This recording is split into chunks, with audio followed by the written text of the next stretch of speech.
Kare-kare time. Ito na, naluto na ang mga meat. Oops. Ayan. Gulay na, sama ng gulay. String beans.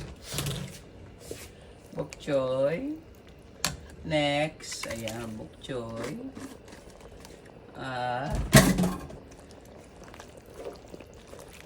At ang next is the eggplant. Yan, completos recados na. Kasama ang tripe. Alright. Completos recados ang kare-kare. Sana hindi mapanis sa tag-init na panahon.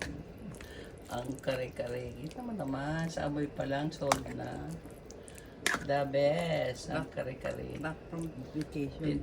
Pinoy style, from vacation, na-miss ang mga kare-kare. So, Luto yan. naman, nagluluto. Luto ng kare-kare ngayon. Alright, let's eat.